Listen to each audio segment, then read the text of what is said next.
بالله من الشيطان الرجيم. بسم الله الرحمن الرحيم. قل من كان عدوا لجبريل فإنه نزله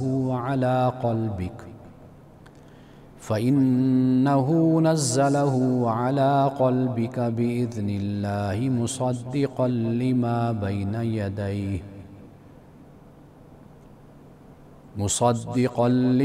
بين يديه وهدى وبشرى للمؤمنين. من كان عدوا لله وملائكته ورسله وجبريل وميكال فإن الله عدو للكافرين. وَلَقَدْ أَنزَلْنَا إِلَيْكَ آيَاتٍ بَيِّنَاتٍ وَمَا يَكْفُرُ بِهَا إِلَّا الْفَاسِقُونَ. أَوَكُلَّمَا عَاهَدُوا عَهْدًا نَبَذَهُ فَرِيقٌ مِّنْهُمْ بَلْ أَكْثَرُهُمْ لَا يُؤْمِنُونَ. وَلَمَّا جَاءَهُمْ رَسُولٌ مِّنْ عِندِ اللَّهِ مُصَدِّقٌ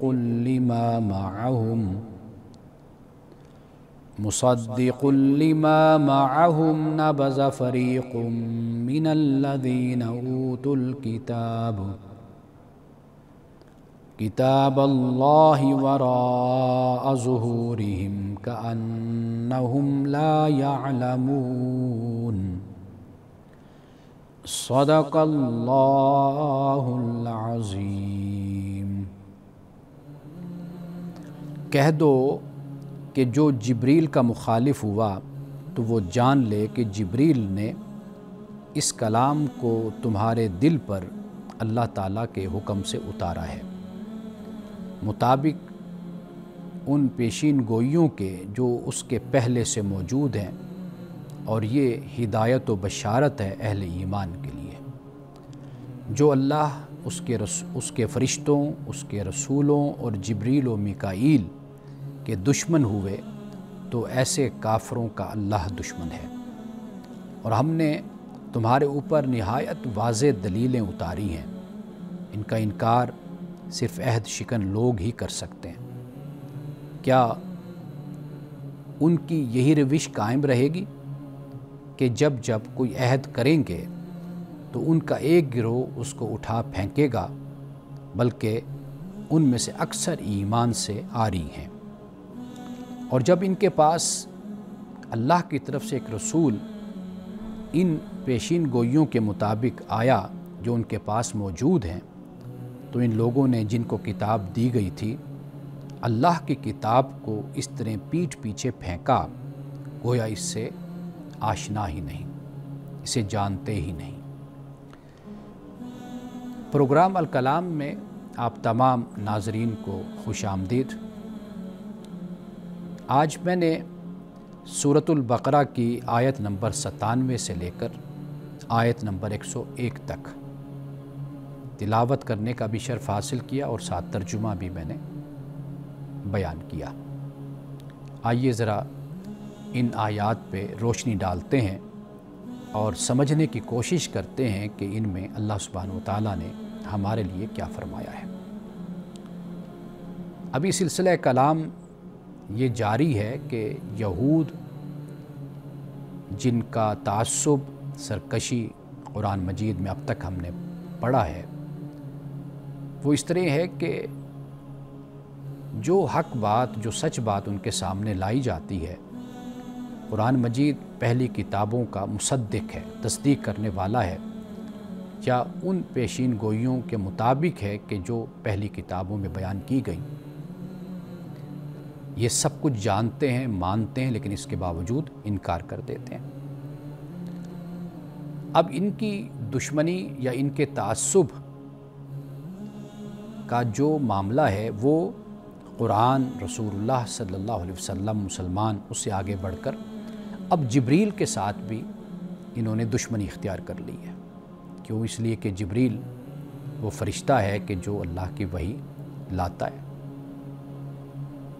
ان کا کہنا یہ تھا کہ جبریل جب آتا ہے تو پھر عذاب آتا ہے، یعنی یہ عذاب لانے کا ذریعہ بن جاتا ہے۔ کچھ دیر کے لیے ذرا سوچئے یہاں پر کہ حضرت جبریل علیہ السلام کا بھلا عذاب سے کیا تعلق؟ اصل بات یہ ہے کہ عذاب کی وجہ تو خود قوم کا کریکٹر اور کردار ہوتا ہے، اس کی وجہ سے مصائب آتے ہیں، آلام آتے ہیں۔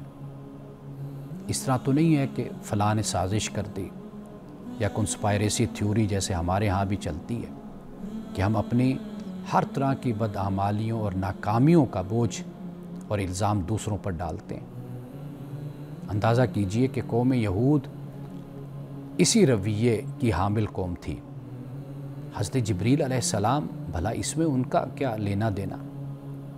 وہ سمپل اللہ کا کلام لاتے ہیں، اس اللہ کے کلام کی آپ پیروی کریں تو آپ اللہ تعالیٰ کے مقرب اور پسندیدہ بندے بن جاتے ہیں۔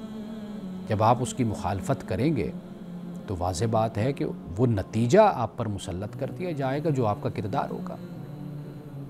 تو گویا کہ یہاں سے جو بات ہمیں سمجھ آتی ہے وہ یہ بات سمجھ آتی ہے کہ جب انسان کی سرکشی، اس کا تعصب اور اس کی زیادتی، حد سے بڑھ جانا، جب یہ صورت انسان کی بن جائے تو پھر وہ اپنی غلطی تسلیم کرنے کے بجائے دوسروں پر تہمتیں لگاتا ہے، الزام لگاتا ہے، اپنے گریبان میں نہیں جھانکتا کہ مجھ میں کیا غلطی ہے، کیا خامی ہے کہ جس کی وجہ سے میں ان نتائج سے دوچار ہوا، ان مشکلات سے دوچار ہوا۔ وہ بلکہ اپنے مشکلات اور اپنے جو معاملات ہوتے ہیں ان کا الزام دوسرے کے سر دھرتا ہے۔ یہاں سے یہ بات ہمیں سمجھ آ جاتی ہے۔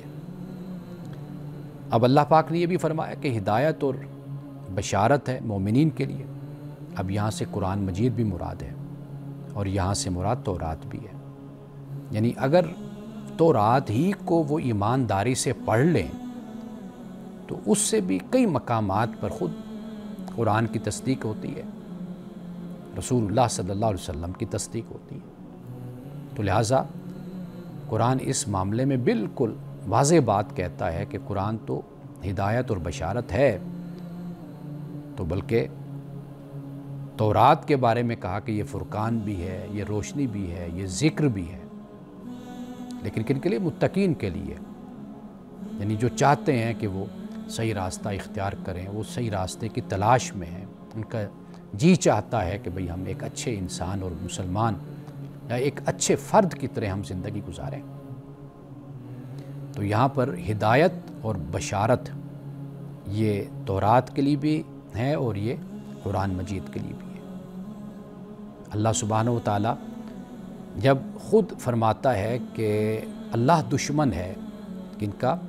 کہ جو ملائکہ کی دشمنی مول لیتے ہیں، جو رسولوں سے مخالفت مول لیتے ہیں، جو جبریل سے، میکال سے لیتے ہیں، تو بے شک اللہ دشمن ہے کافروں کا۔ یہاں ایک بات یہ بھی سمجھ آ جاتی ہے کہ جب آپ کی طرف کوئی آتا ہے کسی کا نمائندہ بن کر تو وہ ایک ذاتی حیثیت میں نہیں آ رہا ہوتا، بلکہ وہ کسی کا نمائندہ ہوتا ہے، ریپریزنٹیٹیو ہوتا ہے۔ وہ ریاست، جس ریاست کی طرف سے آ رہا ہوتا ہے، جس حکمران اور بادشاہ کی طرف سے آ رہا ہوتا ہے، اس کا نمائندہ ہوتا ہے۔ تو لہٰذا سفارتی زندگی میں ان چیزوں کا لحاظ اور خیال رکھا جاتا ہے۔ یہاں سے یہ بات بھی ہمیں سمجھ آ گئی کہ رسول اللہ صلی اللہ علیہ وسلم کی دشمنی یہود نے اختیار کی تو اللہ کہتا ہے کہ کافروں کا میں دشمن ہوں۔ یہ کیوں دشمنی؟ اس لیے کہ یہ خدا کے نمائندے ہیں، جبریل، میکال، میکائیل، یہ مختلف تلفظ ہیں، اس طرح بولا جاتا ہے۔ جبریل بھی کہا جاتا ہے، جبرائیل بھی کہا جاتا ہے، میکال اور میکائیل یہ دونوں۔ تو لہٰذا یہاں سے یہ بات سمجھ آ گئی کہ اللہ نے کیوں دشمنی کا اعلان کیا؟ اس لیے کیا کہ یہ اللہ کے نمائندے ہیں۔ جو اللہ کے نمائندوں سے دشمنی اختیار کرتا ہے، ان کی مخالفت کرتا ہے اور ان کی جان کے دشمن بن جاتا ہے تو پھر کیا ہوتا ہے؟ تو گویا کہ اللہ سبحانہ وتعالیٰ ان کے خلاف اعلان جنگ کر دیتا ہے۔ اور یہود کا جو کردار اور جو تاریخ ہے وہ ہم پہلے پڑھ چکے کہ کس طرح انہوں نے انبیاء کا قتل کیا۔ حضرت زکریا ہیں، حضرت یحییٰ ہیں، ارمیا ہیں، اور اس طرح دیگر کئی انبیاء کو قتل کرنے کی کوشش کی۔ تو یہ بات یہاں پر ہمیں سمجھ آتی ہے کہ اللہ جن سے دشمنی کی بات کرتا ہے ان کے خلاف قدم اٹھانے کی، در حقیقت یہ وہ لوگ ہیں کہ جو کسی چیز کا بھی لحاظ کرنے والے نہیں ہیں۔ وقفے کے بعد یہیں سے اپنی گفتگو دوبارہ شروع کرتے ہیں۔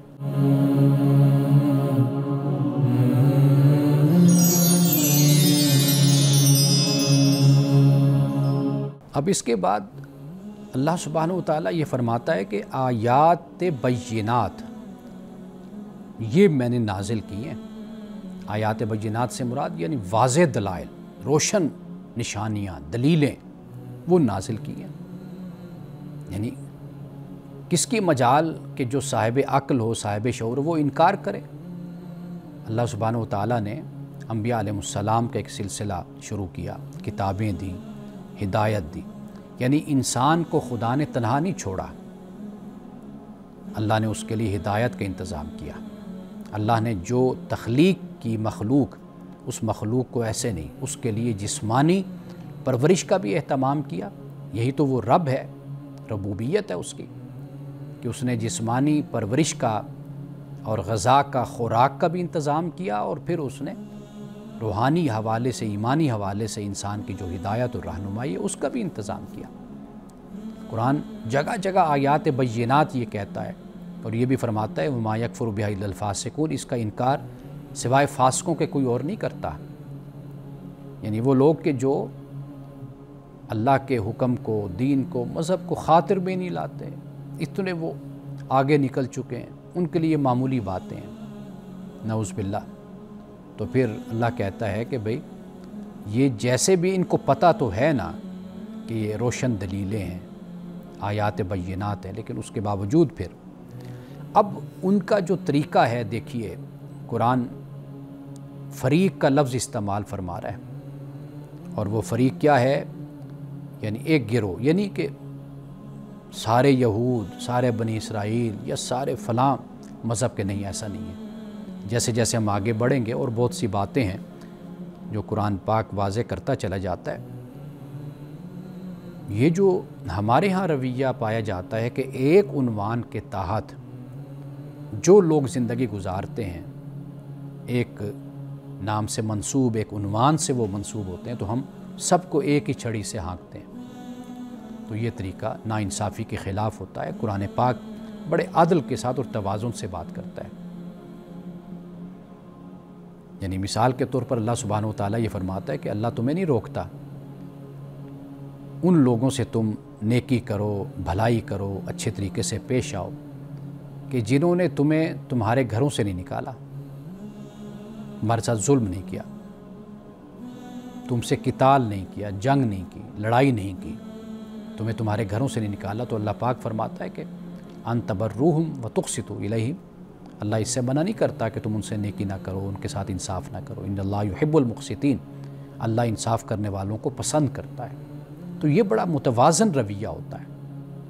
ایک ہی نام سے اگر شخص پہچانا جاتا ہے تو ضروری نہیں ہوتا کہ وہ اسی طرح کا انسان ہو۔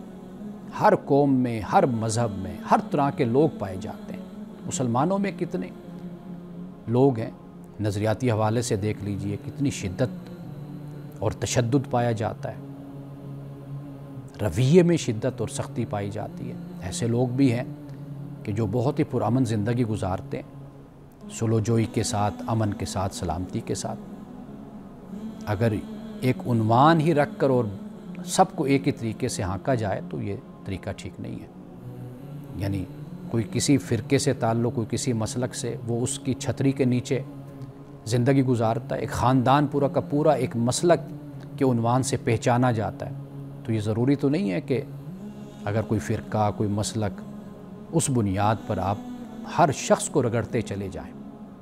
تو یہاں پر اللہ پاک نے یہ فرمایا کہ ایک گروہ ہے جو یہ رویہ اختیار کرتا ہے۔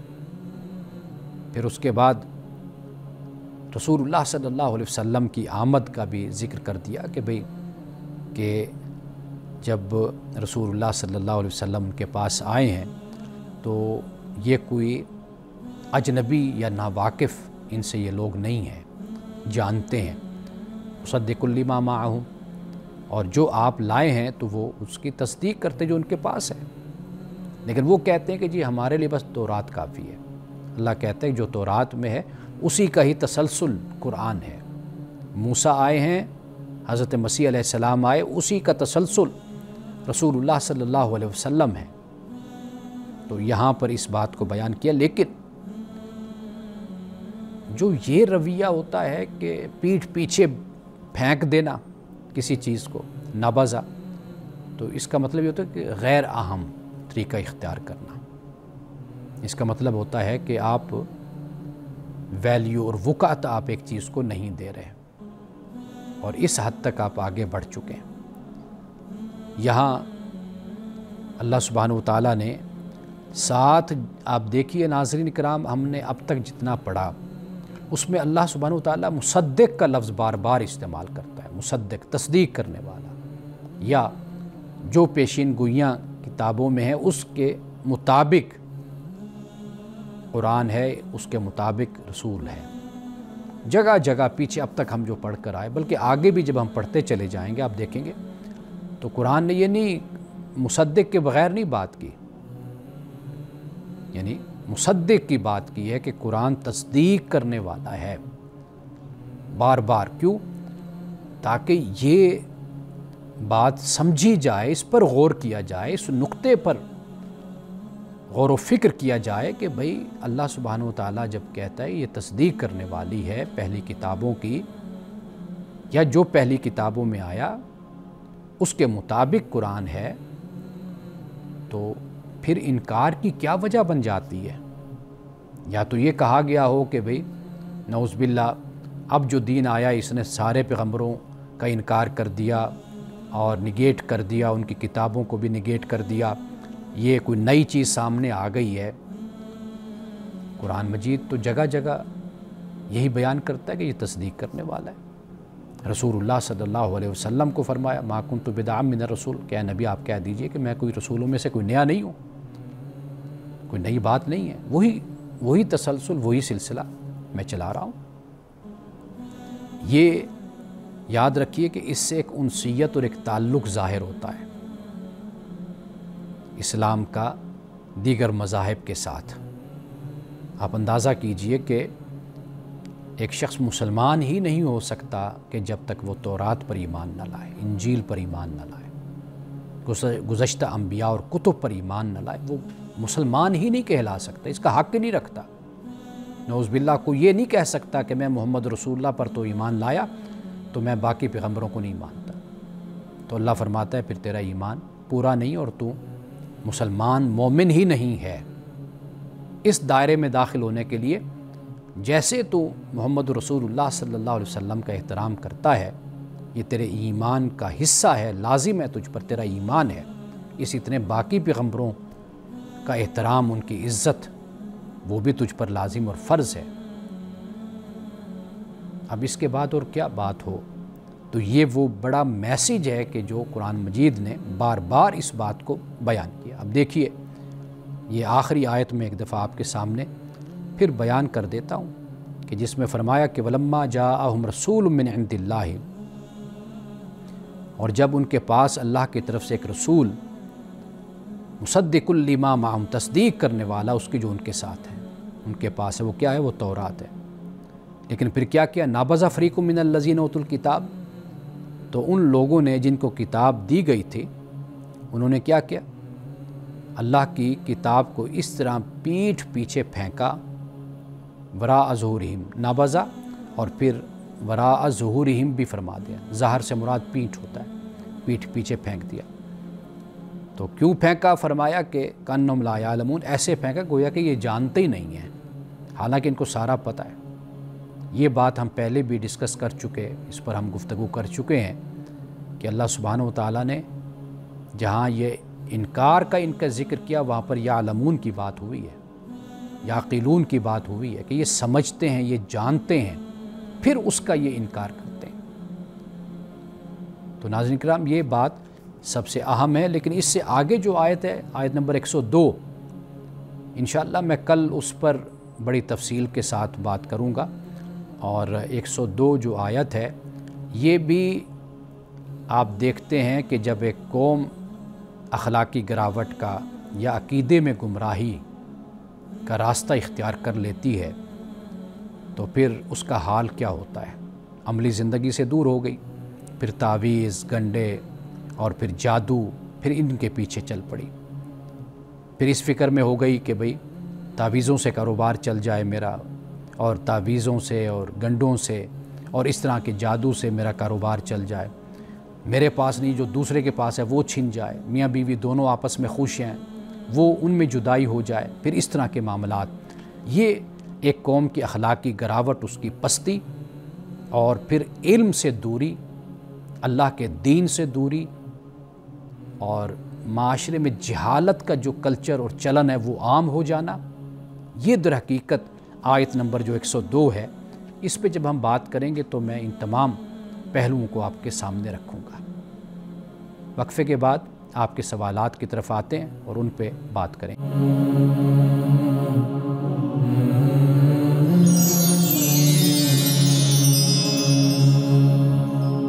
وقفے کے بعد دوبارہ آپ کی خدمت میں حاضر ہیں۔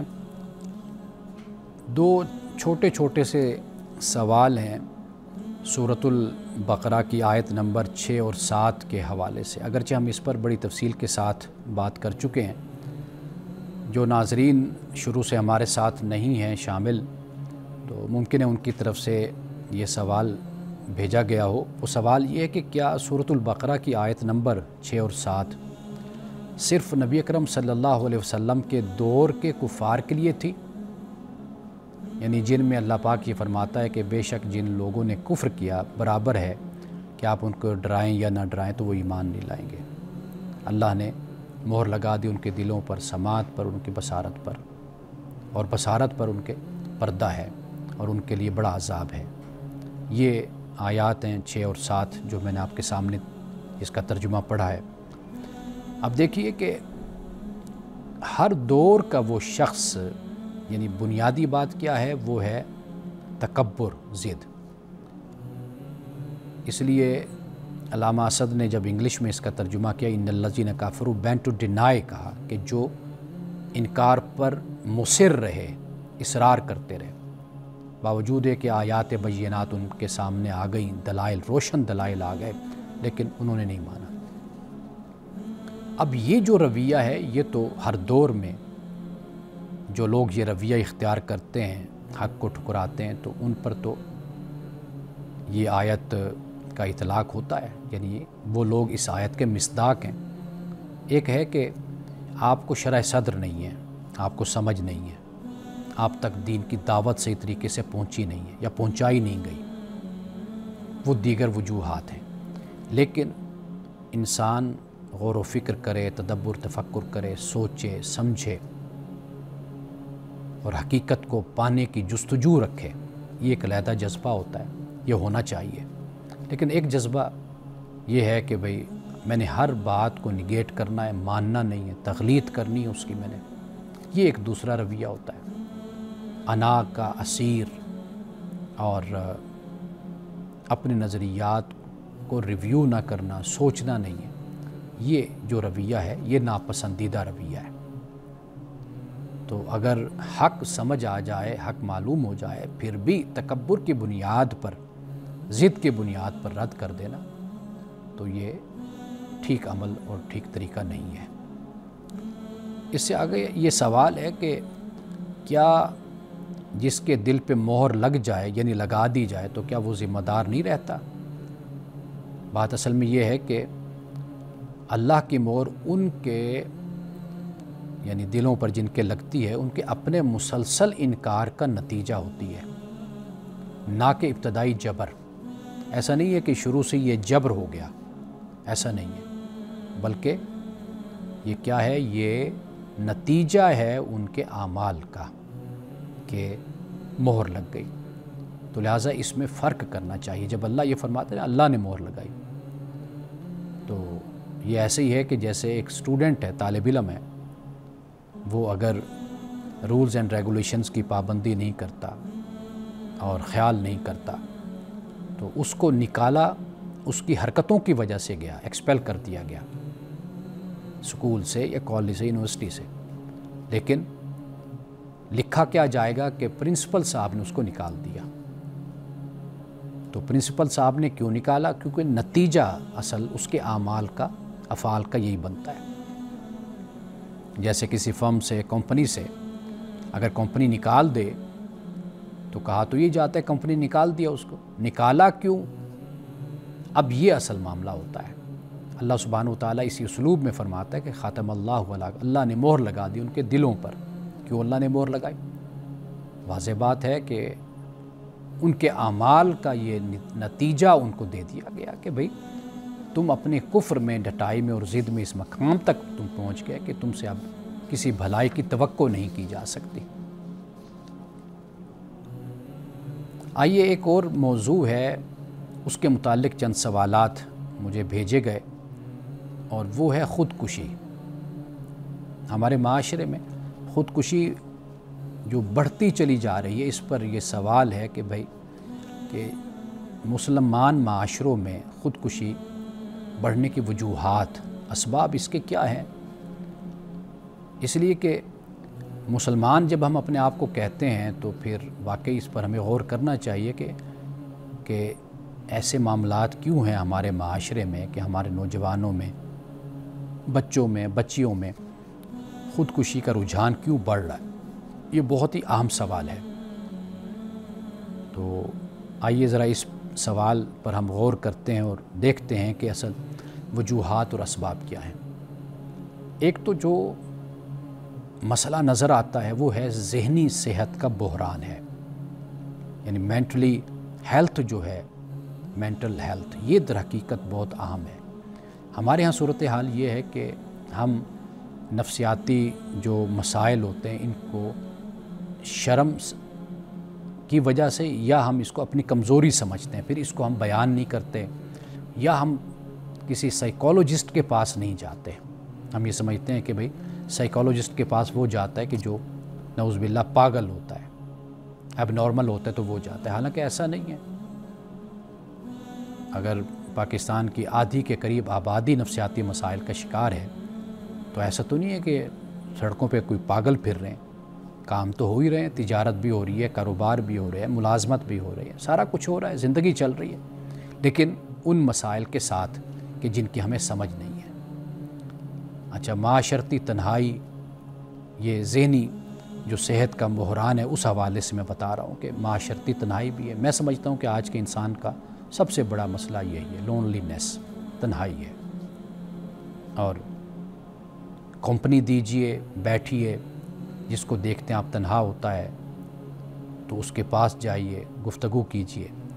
سوشل میڈیا کا دباؤ بہت ہے، اور نیند اور سکون کی کمی، سوشل میڈیا کا بھی کہ ویوز کا معاملہ ہو گیا اور فالوورز کتنے ہو گئے، اور پھر اس میں کمپٹیشن ایک دوسرے کے ساتھ، اس سے بڑے مسائل ہمارے ہاں پیدا ہو رہے ہیں۔ اور اس کے علاوہ دیکھیے کہ جو ہمارا تعلیمی نظام ہے یا معاشی نظام، یہ بالکل روح کے بغیر ہے، اور اس نے بھی نوجوان نسل کو بیمار کر دیا ہے۔ یعنی انسانی قدر اور مقصد جو زندگی کا، اس کا شعور ختم ہو گیا۔ تعلیم کا مقصد روحانی اور اخلاقی تعمیر کے بجائے صرف نوکری ہو گیا۔ کامیابی کا معیار بدل گیا۔ اب لوگ معیار دولت کو بناتے ہیں، گاڑیوں کو بناتے ہیں، راتوں رات امیر ہونے کو یہ معیار ہوتا ہے کامیابی کا۔ اس سے بھی بڑے مسائل پیدا ہوئے۔ اسی طرح سماجی خاندانی دباؤ ہوتا ہے، خاندانی جھگڑے ہیں، والدین کا سخت رویہ ہے، اولاد کی ناقدری ہے، یہ مسائل بھی ہیں۔ دینی روحانی کمزوری بھی ہے، اللہ سے تعلق ہے اس میں کمزوری، یقین کی کمی، دعا، صبر اور توکل سے دوری، یہ مسائل میں۔ اور آخر میں ایک بڑا اہم اس کا سبب میں بیان کرتا چلوں، وہ یہ ہے کہ ان مسائل میں جو دینی ادارے اور علماء ہیں ان کی شمولیت نہ ہونے کے برابر ہے۔ یعنی ان کے پاس مساجد ہیں، خطابات ہیں، ان میں روحانی تربیت کے بجائے محض مناظرے اور جھگڑے، یعنی اگر ایک مسلمان نوجوان جاتا ہے مسجد میں یا کسی مذہبی مجلس میں، وہ سکون کے لیے جاتا ہے نا، اللہ رسول کی بات سنتے، وہاں پر بھی اس کو وہی نفرتیں، جھگڑے، لڑائیاں، تعصبات اس کو ملتے ہیں، تو وہ وہاں سے بھی ذہنی سکون لے کر نہیں آتا۔ تو یہ کچھ اسباب اور عوامل ہیں۔ تو یہ جواب دینے کا اور بتانے کا مقصد یہ ہے کہ ہم ان چیزوں پر سنجیدگی کے ساتھ غور کریں اور ان اسباب اور وجوہات پر قابو پانے کی ہم کوشش کریں۔ وقفے کے بعد مزید آپ کے سوالات پر بات کریں۔